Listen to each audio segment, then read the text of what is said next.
ईश्वर की योजना हमारी योजना से हमेशा बेहतर ही होती है। लाइफ में कभी कभी ऐसा होता है कि हमें जो चाहिए, जिसका हम बहुत समय से इंतज़ार कर रहे होते हैं, वो हमें मिल तो जाता है, लेकिन कुछ ही पल में हमसे वो वापस भी चला जाता है। हमारे हाथ से वो सारे मौके चले जाते हैं जो हमें बहुत समय के इंतज़ार के बाद मिले होते हैं। ऐसी स्थिति में हम ईश्वर को कोसने लगते हैं। हम ईश्वर से कहने लगते हैं कि आपने मेरे साथ ऐसा क्यों किया।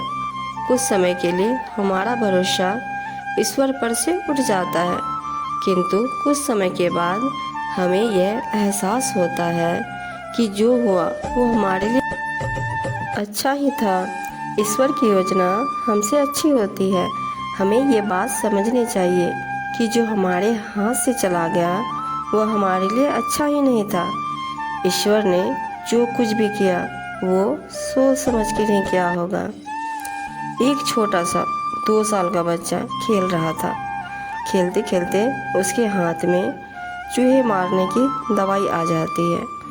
बच्चा नादान था, वो नहीं जानता था कि ये चूहे मारने की दवाई है। वो तो इस दवाई को चॉकलेट समझकर खुश हो रहा था।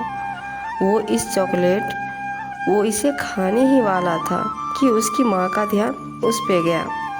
माँ ने तुरंत बच्चे के हाथ में से वो चूहे मारने की दवाई छीन ली। बच्चा जोर जोर से रोने लगा। बच्चे के रोने के बावजूद भी माँ ने उसकी एक नहीं सुनी और वह दवाई उसने कहीं पे छिपा दी, क्योंकि बच्चा नहीं जानता था कि ये चॉकलेट नहीं, चूहे मारने की दवाई है। पर माँ तो जानती थी कि ये चूहे मारने की दवाई है और ये मेरे बेटे के लिए सही नहीं है। बच्चे को कुछ पल खुशी देने के लिए माँ उसे दवाई नहीं दे सकती थी, क्योंकि वो उसके लिए हानिकारक थी। वैसे ही जब हमारी ज़िंदगी में हमें कुछ ऐसा मिले जो हमें कुछ पल की खुशी दे और वो वापस चला जाए, तो हमें निराश नहीं होना चाहिए।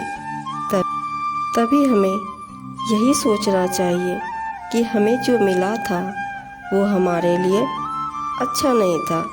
इस चूहे मारने की दवाई जैसा ही था। जैसे माँ ने बच्चे के हाथ में से इस चूहे मारने की दवाई को ले लिया, वैसे ही ईश्वर ने हमारे हाथ में से वो ले लिया, क्योंकि वो हमारे लिए अच्छा नहीं था। कभी कभी हमें सही और गलत का फर्क इस नादान बच्चे की तरह पता ही नहीं चलता है। पर जैसे माँ को पता था, वैसे ईश्वर को सब पता होता है। इसलिए हमें ईश्वर की योजना पर भरोसा रख के हमारे साथ जो हुआ वही हमारे लिए बेहतर था, ऐसा सोचना चाहिए। जो तू चाहे मुक्त को छोड़ दे सब आस, मुक्त ही जैसा हो रहे बस कुछ तेरे पास। परमात्मा का कहना है, अगर तू मुक्ति चाहता है तो मेरे सिवा सब आस छोड़ दे और मुझ जैसा हो जा, फिर तुझे कुछ परवाह ही नहीं रहेगी।